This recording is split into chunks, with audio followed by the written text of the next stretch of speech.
Assalamualaikum warahmatullahi wabarakatuh. Apa kabar semuanya? Alhamdulillah, semoga kita selalu diberi kesehatan dan umur yang panjang ya. Amin. Pada pertemuan kali ini kita akan membahas materi mengenai teks tanggapan. Nah, ada yang tahu nggak apa itu teks tanggapan dan apa saja jenis-jenisnya? Kalau belum, yuk kita belajar. Nah, untuk yang pertama, kita akan membahas mengenai pengertian teks tanggapan. Tanggapan berarti kritikan, dukungan, pernyataan setuju atau tidak setuju tentang baik buruknya suatu hal disertai dengan alasan logis. Menurut Kamus Besar Bahasa Indonesia, tanggapan adalah sambutan terhadap ucapan, kritik dan komentar mengenai sesuatu yang diterima oleh panca indera, bayangan dalam angan-angan. Alasan yang dikemukakan dalam sebuah tanggapan harus dapat memberikan dukungan atau solusi permasalahan yang dibahas. Nah, berdasarkan uraian tersebut, teks tanggapan ini berisi kritik, sanggahan, saran, atau pujian mengenai sesuatu. Yang kedua, fungsi teks tanggapan. Nah, fungsi teks tanggapan itu sendiri, yang pertama, memberikan kritik membangun yang bisa digunakan untuk membantu suatu hal agar dapat diselesaikan atau menjadi lebih baik. Yang kedua, mengapresiasi sebuah karya maupun hal yang dikerjakan oleh seseorang secara detail dan sejelas mungkin. Yang ketiga, memberikan saran kepada sebuah hal atau persoalan lewat cara yang terarah, sistematis, dan terbaik sehingga pujian atau kritikan tidak terasa semu serta bisa dipertanggungjawabkan atau objektif. Yang keempat, sarana atau wahana dari hal yang ditanggapi supaya sesama pemuji atau pengkritik bisa berdialog dengan lebih baik lewat konteks, deskripsi, serta penilaian yang diberikan oleh teks tanggapan. Selanjutnya yang ketiga yaitu jenis-jenis teks tanggapan. Teks tanggapan dapat dibagi menjadi dua, yaitu teks tanggapan deskriptif dan teks tanggapan kritis. A. Teks tanggapan deskriptif. Deskriptif adalah suatu bentuk karangan yang melukiskan sesuatu sesuai dengan keadaan yang sebenarnya, sehingga pembaca dapat mencitra atau melihat, mendengar, mencium, dan merasakan objek yang dilukiskan sesuai dengan citra penulisnya. Teks deskriptif adalah teks yang berisi penggambaran suatu objek, tempat, atau peristiwa tertentu kepada pembaca secara jelas dan terperinci.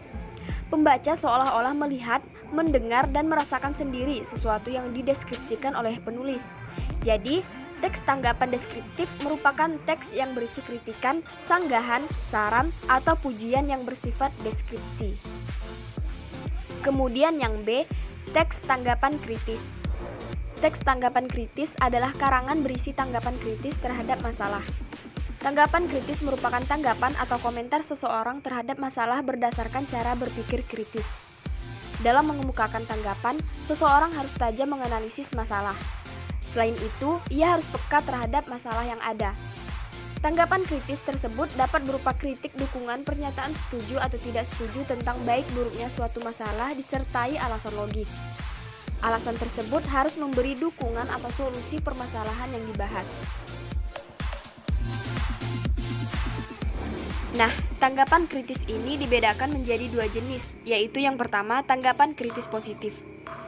Tanggapan kritis positif adalah pernyataan berupa persetujuan, dukungan, optimistis, dan pujian. Contohnya, saya setuju bahwa tarian tradisional harus dikenalkan lebih dini kepada generasi penerus bangsa. Dengan demikian, tarian tradisional akan terus terjaga kelestariannya. Yang kedua, tanggapan kritis negatif. Tanggapan kritis negatif adalah pernyataan berupa penolakan, kritik, pesimistis, dan keprihatinan. Contohnya, saya tidak setuju dengan masuknya budaya dari luar negeri. Masuknya budaya dari luar negeri mengakibatkan budaya lokal menjadi tersingkir. Masyarakat lebih memilih budaya luar yang dirasa lebih modern daripada budaya dalam negeri.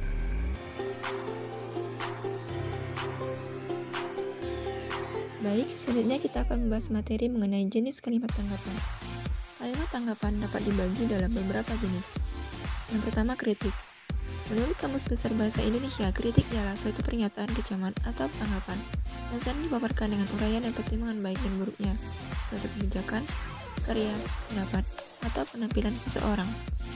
Kalimat kritik yaitu kalimat yang berisi pendapat atau komentar atas suatu peristiwa atau objek tertentu.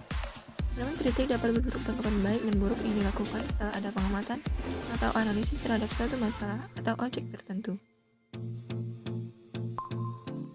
Contohnya, permainan tradisional di negara kita sudah mulai tergantikan dengan permainan modern. Seharusnya, permainan tradisional dilestarikan agar generasi yang akan datang bisa memainkannya. Orang tua hendaknya mengenalkan permainan tradisional kepada anak-anaknya agar kelestarian permainan tradisional tetap terjaga. Kedua, pujian. Menurut Kamus Besar Bahasa Indonesia, pujian adalah suatu pernyataan pengakuan dan penghargaan yang diutarakan suatu kebaikan atau keunggulan atau hasil yang spektakuler terhadap sesuatu. Kalimat pujian dapat memberikan motivasi terhadap orang yang dipuji. Contohnya, tidak hanya suku bangsa yang beragam, rumah adat di Indonesia juga beragam. Kita patut bangga menjadi bagian dari negara Indonesia. Ketiga, sanggahan. Sanggahan adalah suatu pengungkapan ketidaksetujuan terhadap suatu masalah atau pembicaraan yang dirangkai dengan kesan persetujuan agar tidak menimbulkan konotasi kasar dalam menyatakan penolakan. Kalimat sanggahan digunakan untuk memengaruhi seorang agar dapat menerima saran, masukan, atau pendapat kita. Kalimat sanggahan biasanya disertai argumentasi logis dalam berpendapat. Kalimat sanggahan dapat menggunakan konjungsi tetapi, akan tetapi, dan namun. Contohnya, saya sependapat dengan pendapat Anda, akan tetapi, menurut saya akan lebih baik jika kita ikut serta dalam lomba peragaan alat musik tradisional itu. Keempat, penolakan. Penolakan adalah suatu pernyataan yang menunjukkan tidak setuju, kurang sependapat atau membantah ide, gagasan, atau pendapat orang lain. Kalimat penolakan hendaknya disampaikan dengan sopan agar tidak menyinggung perasaan orang lain. Kalimat penolakan biasanya ditandai dengan penggunaan kata maaf, mohon izin, tidak setuju, tidak sejalan, dan kurang sependapat. Contohnya, saya kurang sependapat dengan uraian Anda mengenai lagu barat tersebut. Masih banyak lagu Indonesia tidak kalah bagusnya dari lagu barat yang Anda maksud. Kelima, persetujuan. Persetujuan adalah suatu pernyataan yang menunjukkan kesetujuan terhadap ide, gagasan, atau pendapat orang lain. Ciri-ciri kalimat persetujuan ditandai dengan kata setuju, pendapat, sejalan, atau kata lain yang menunjukkan keberpihakan pada sesuatu.